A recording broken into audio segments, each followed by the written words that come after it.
Hello everyone and welcome to today's General Hospital recap. As always, don't forget to subscribe so you don't miss any of our videos or recaps. Oh my goodness, I feel like this is the episode we've been waiting for for forever. So let's get right to it because I literally can't so much right now. So at Kelly's, Amy finds Nathan there. He says that she did great and she totally owned the nurse's ball, and she says that he's done more than he knows. And he says that he knows she could have walked down the carpet alone. He just thought, since he doesn't have a date, she didn't have a date, it would be fun. It was just a split-second decision. He also hasn't gotten a chance to speak to Maxie yet, and Amy stops herself from saying something, and Nathan's like, no, say what you're gonna say. It's okay. And I'll stop you if you get out of line. So she calls Maxie easily distracted, and also, she moved across the country right after they got married, and she also asked Nathan if he's up for another cup of coffee, maybe they could continue to talk. So they go and sit outside. Nathan admits that Maxie being so close to Spinelli and, Georgie, it's kind of hard for him because, he trusts her. It's hard for him, And Amy tells him to fight for Maxie, and Nathan tells Amy that if, he asks if she has anyone special, and she's like, no, not really, there's this guy, since high school, but, whatever. And he asks how the reunion planning is going. She says it's going really good, and Nathan says he hopes Maxie can go, and she respects that he likes her. I don't know, it's an unlikely friendship that I'm kind of really loving a little bit. So she compares Maxie to Daisy from The Great Gatsby, and Amy gets up to use the ladies' room, and a guy comes over out of Kelly's and looks at Nathan and calls him Man Landers and thanks him for his advice and that, the date night with his wife went great. And Nathan's like, I think you have the wrong person.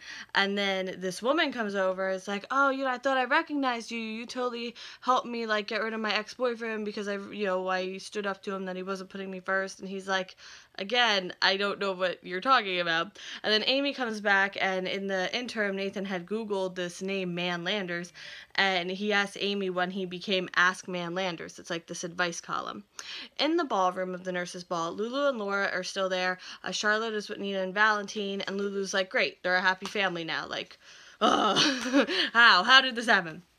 And Laura's like, look, don't ruin your night. We've had a great night. It's fine. It's gonna be fine. And it is nice for Charlotte to have Nina back because she really does love Nina. And Nina and Lulu don't have to be mutually exclusive. So Emma comes over and wants to show Charlotte something. Nina thinks that her and Valentine will be better than ever now, and then Anna comes into the room. Nina rushes off to leave. The Anna thing is still bothering her, and she tells Valentine that she believes him. She believes that this hold over him is broken, and let's table the conversation for now for a more private place. Yeah, sounds good. I agree with that, Nina. Also in the ballroom, Andre comes over to Anna and asks her not to do anything rash. She says she may not have a choice. She says she told she told Valentine about Alex. She understands why Valentine did what he did, plus the WSB is the one who made the Chimera in the first place, so, why give it back to them, if they were already out for him. So she does sympathize with Valentine. He needed money fast, and, he needed to get his surgeries, or else, he wouldn't have been able to escape the WSB.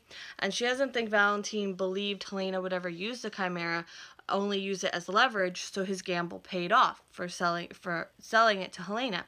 The WSB is currently searching the Cassadine Island. Frisco and Robert are heading the search. Would love to actually see that, though. I know it's not possible, but still, I'd love to actually see that. And Anna says the Chimera is a hybrid of different strains, I guess, of diseases and stuff, and it would release like wildfire, and it's extremely contagious. Lovely. That's exactly what we need. Lovely. Also in the ballroom, Jake tells Liz he has to do his act now, and Charlotte asks Emma, I can't. Charlotte and Emma are still here, so it'd be perfect. And Liz is like, okay, we'll gather the family and do it tomorrow. And he's like, no, I have to do it right now. And Liz, asks Lucy to explain to him that the ball is over. Sorry, there's, a piece of hair in my eye. That the ball's over, so, you really, can't do his stuff anymore. But Lucy's like, you know what, we have the ballroom till the end of the night, so if you want to do your act, go for it. It's fine. And Jason and Sam come over to see what's going on. Lulu wants to say a quick goodbye to Charlotte, but she's, over there with Emma and Jake, and they're having a conversation, and it's so intense, and she finds it so amusing that, kids that age will have conversations that it's like a life or death conversation, and, like foreshadowing much. And Liz tells Jason, with Franco there, that Jake has this tone in his voice that's really scaring her. He's very intense about this performance, and she has this weird feeling.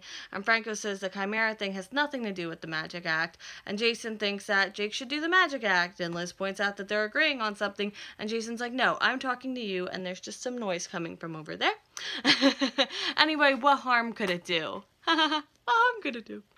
Jake tells Emma and Charlotte that he's finishing this tonight, not ominous at all. Jason will support Elizabeth, whatever she chooses, and she just wants to be careful. So Charlotte tells Nina and Valentine that about the last minute magic act cannot talk this morning, and they're going to stay and see her, which I hope so, because they're her ride. Also in the ballroom, Lucy thanks Laura for her generous donation, and then Lulu comes over and tells Laura the magic trick is back on. That's what they were talking about, and she didn't realize Spencer was such a big part of this. And Laura's like, what? And Lulu's like, yeah, Spencer's the one who sent Jake the magic set. And Laura's like, no he didn't. So Laura says that Spencer has Jake's present. He's waiting until he comes back into the States to give it to him because he wants to make a big production of it. Like, she just talked to him this morning, and it's Spencer. Like, he makes a big production of everything. So Lulu says that maybe she misunderstood, but she really doesn't think she did. And Laura says, I don't think you did either. So she's going to go figure some stuff out. And now the magic show time. Franco is sure everything will be fine. And Elizabeth is like, let's wait until it's over, until we say that. Jake has Helena hallucinations. She's telling him to let the grand finale begin. Liz tells Jake that he doesn't have to keep going if he doesn't want to, because, like, he's spacing out looking at Helena, and she's like, hey, you okay there?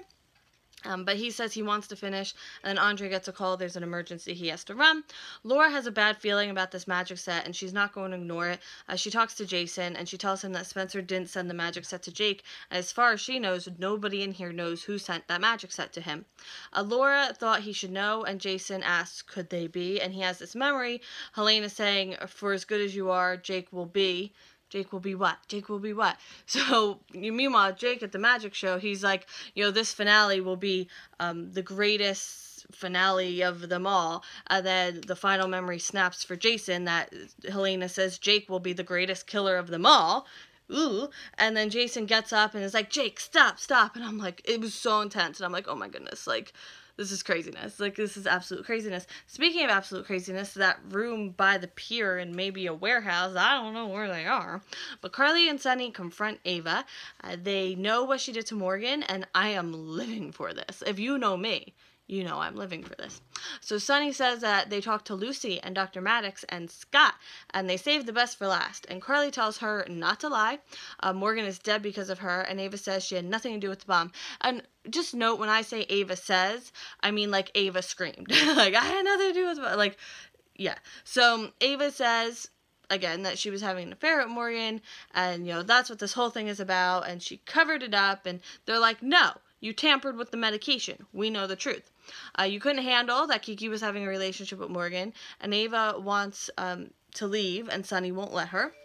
Carly says that things were difficult, but it was Kiki's choice. And Ava knew that Kiki and Morgan would be happier without each other. That's what she's saying. And Carly's like, yeah, so what? You move that along? And Ava brought up all the things that Morgan did with, like, the cabin and getting Kiki shot, but conveniently forgets that it was something she put in motion that got Kiki shot, and that, like, that Morgan thing was kind of, just kind of a crazy thing that happened. So she conveniently forgets any of her part in it. I'm not saying Morgan didn't have anything to do with it. I'm saying that she had, like, equal amount to do with it, but leaves that part out. And Carly, which, by the way, Carly, one of the people who saved Kiki's life that night, tells her to stop hiding behind her kids and own what she did. So Sunny tells her to admit what she did, and she does. She yells and bangs against the wall that it was her, she messed with the medication. So Ava says that she's been tortured every moment since. You really gonna say that to his parents? Really? And Carly's like, no. Imagine Morgan working so hard to gain control, and then Ava stealing his victory from him, and then him blaming himself for it. And Carly and Sunny quote his journal with things that he was too ashamed to say to anyone, and Carly, including that his parents are gonna be so disappointed in him. And Carly hates Ava even more than she hates Olivia, and she didn't think that was possible. So Ava says that switching the medicine was supposed to be harmless, as she thought someone would notice notice and send him back to the clinic. So all of a sudden it's Carly and Sunny's fault for not noticing, although they did notice, but he was on his medication. So, like, what were they supposed to do? And Sunny's like, even if he had been sent back to the Freeman Clinic, the doctor would have just upped his dosage and he would have been over-medicated and in a daze all the time. So, and that would have been equally dangerous for him. So there was no way that this wasn't going to hurt Morgan, even if he didn't die. So Ava says that they can't make her feel worse than she does. And she says she cared for Morgan and was devastated when he died, and guilt took her over. Yeah, I have no doubt. We watched it. I have no doubt about it at all. She didn't mean for it to happen, but it doesn't mean it didn't happen. So Ava says, again, that he wasn't supposed to die. But Carly says, but he did. Like, so it doesn't matter. Oh, what am I knocking down? I'm knocking everything down. And Ava has to live with that. So Sunny says that he should have killed her after Avery was born. And Sunny says he wonders how Avery is going to feel when she finds out that she killed Morgan. You know, she loved her big brother, and she's going to be crushed. And Kiki, what's she going to think? She already thinks Ava's a monster, and, you know, this is just going to add to that and be the unforgivable straw that broke the unforgivable camel's back. And Ava says, oh, what, so that's my punishment? Like, you turn my daughters against me, you're only hurting them. Again, like, with this, I can't, that's her thing. That's what she did to Lucy, too. Like, oh, you'd only be hurting them if you told what I did. I can't. I mean, it's a good strategy, but it's an overplayed strategy by her. And it's the only strategy she knows, apparently. So Sunny says that he's telling the whole world what Ava did to Morgan, and Carly says that she's going to pay and pay and pay for it, and Sunny says that if Ava's lucky, once everyone is done with her, he'll put her out of her misery. And now, end scene. Amy asks Nathan what he's talking about with this whole man Landers thing, and he tells her, and he shows her the picture, and Nathan said he recognized the picture that was used, and after, like, a little fun little back and forth, she says that she borrowed the picture from the card, and he asks why she's pretending to be him. But again, it's all very light. It's not like rah rah rah or anything like that, because they really are forging a friendship. Again, unlikely friendship that I'm kind of loving.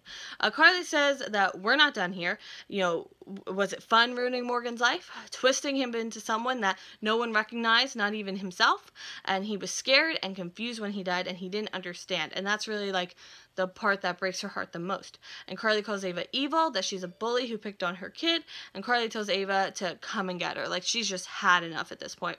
So Ava winds up throwing the kerosene lantern on the ground and starting a fire, and Carly falls somehow, not sure, and is knocked unconscious.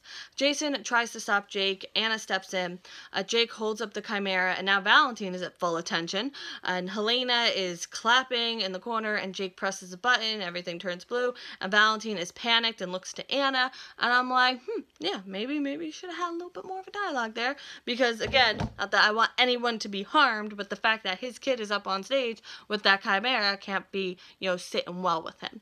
Alright, so that is it for Friday, today, yesterday, technically, Stripper Hospital. Thank you so much for watching, and I will see you.